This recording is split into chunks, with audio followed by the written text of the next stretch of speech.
Hi friends, welcome to Kerala recipe. நாம் இன்றைக்கி ரொம்ப டேஸ்டான ரொம்ப சிம்பிளான ஒரு ரெசிபி தான் பார்க்க போகிறோம். கேரளா ஸ்டைல் புளிசேரி இல்லைன்னா கேரளா ஸ்டைல் மோர்கறின்னு சொல்லலாம். வாங்க வீடியோக்கு போகலாம். அதற்கு ஒரு 1/4 முடி துருவன தேங்காய், 2 பச்சை மிளகாய், 5 சின்ன வெங்காயம், 1 பல் பூண்டு, இது எல்லாத்தையும் ஒரு மிக்சி ஜாரில் எடுத்து வச்சுக்கிடலாம்.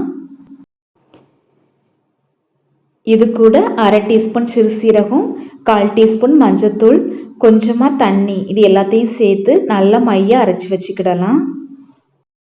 இனி ஒரு மீடியம் சைஸ் அளவுள்ள ஒரு பெரிய வெங்காயம், கொஞ்சமாக கருவேப்பிலை, ஒரு 6 பல் பூண்டு, ஒரு சின்ன பீஸ் அளவுக்கு இஞ்சி, இது எல்லாத்தையும் சின்னதாக வெட்டி வச்சுக்கிடலாம்.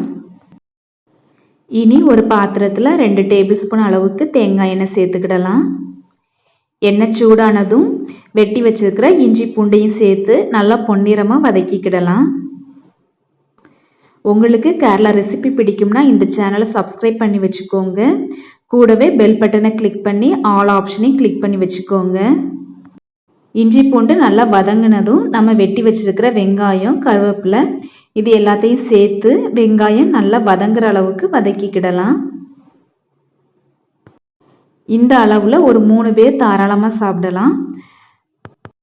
இந்த ரெசிப்பியில் கடைசியில் மோர் சேர்த்துக்கிடுறோம், அதனால் இது உடனே காலி பண்ணிடுங்க. வெங்காயம் நல்லா வதங்கிருச்சு.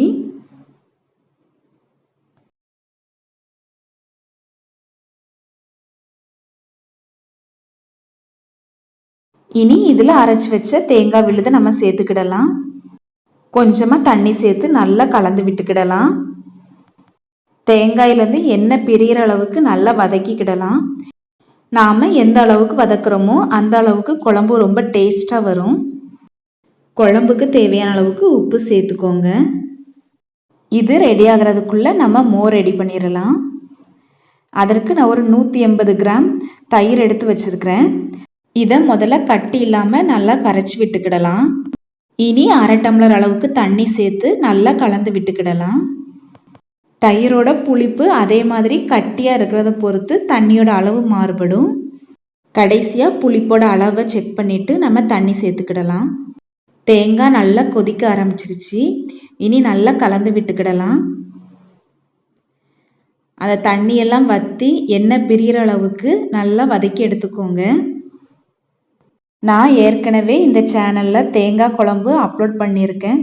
ரொம்ப ஈஸியான ரெசிபி, ஒரு 5 நிமிஷத்தில் ரெடி பண்ணக்கூடிய ஒரு குழம்பு ஐட்டம்.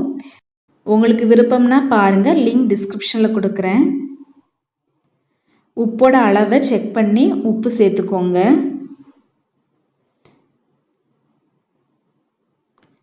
ஒரு 7 நிமிஷம் ஆனதும் எண்ணெயெல்லாம் பிரிஞ்சு சூப்பராக ரெடி ஆயிருச்சு.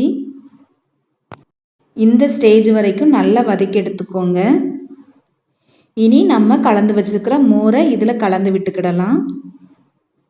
ஃபஸ்ட்டு நான் ஒரு 3/4 அளவுக்கு மோர் சேர்த்து நான் கலந்து விட்டுக்கிடுறேன். மோரோட புளிப்பு தன்மையை பொறுத்து தண்ணியோட அளவு மாறுபடும். நான் மீதி உள்ள மோரையும் இது கூட சேர்த்துக்கிடுறேன். உங்களுக்கு புளிப்பு அதிகமாக இருந்துச்சுன்னா மோரோட அளவை கொஞ்சம் கம்மி பண்ணிக்கோங்க. அவ்வளோதான். இனி மோர் கொதிக்க வேண்டாம். கொஞ்சம் கொதிக்க ஆரம்பிக்கிற ஸ்டேஜில் நம்ம ஸ்டவ் ஆஃப் பண்ணிடலாம். பார்க்கவே ரொம்ப கலர்ஃபுல்லாக சூப்பராக ரெடி ஆகிருக்கு. ரொம்ப சிம்பிளான ரெசிப்பியும் கூட. உங்களுக்கு கேரளா ரெசிபி பிடிக்கும்னா இந்த சேனலை சப்ஸ்கிரைப் பண்ணி வச்சுக்கோங்க. கூடவே பெல் பட்டனை கிளிக் பண்ணி ஆல் ஆப்ஷனையும் கிளிக் பண்ணி வச்சுக்கோங்க. மோர் கொதிக்க ஆரம்பிச்சிருச்சு. இந்த நேரத்தில் நம்ம ஸ்டவ் ஆஃப் பண்ணிடலாம். இனி ஒரு பாத்திரத்தில் 2 டேபிள் ஸ்பூன் அளவுக்கு தேங்காய் எண்ணெய் சேர்த்துக்கிடலாம். எண்ணெய் சூடானதும் 1/2 டீஸ்பூன் கடுகு சேர்த்துக்கிடலாம். கடுகு நல்லா பொரிஞ்சதும் 1/4 டீஸ்பூன் வெந்தயம் சேர்த்துக்கிடலாம். வெந்தயம் கலர் மாறினதும் 2 வத்தல், 4 சின்ன வெங்காயத்தை சின்னதாக வெட்டி சேர்த்துக்கிடலாம். கூடவே கொஞ்சமாக கருவேப்பிலை சேர்த்து வெங்காயம் நல்லா பொன்னிறமாக ஆகிற வரைக்கும் வதக்கி எடுத்துக்கிடலாம். கூடவே ஒரு பிஞ்ச் காயத்தூள் சேர்த்துக்கிடலாம்.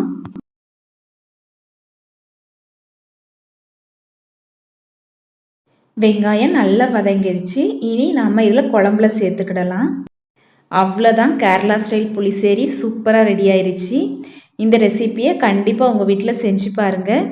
எப்படி வந்துச்சுன்னு கமெண்ட் பண்ணுங்கள். வீடியோ பிடிச்சிருந்தா லைக் பண்ணுங்கள். அப்படியே கேரளா ரெசிபி சேனலுக்கு சப்ஸ்கிரைப் பண்ணி வச்சுக்கோங்க. கூடவே பெல் பட்டனை கிளிக் பண்ணி ஆல் ஆப்ஷனை கிளிக் பண்ணி வச்சுக்கோங்க. தேங்க்யூ.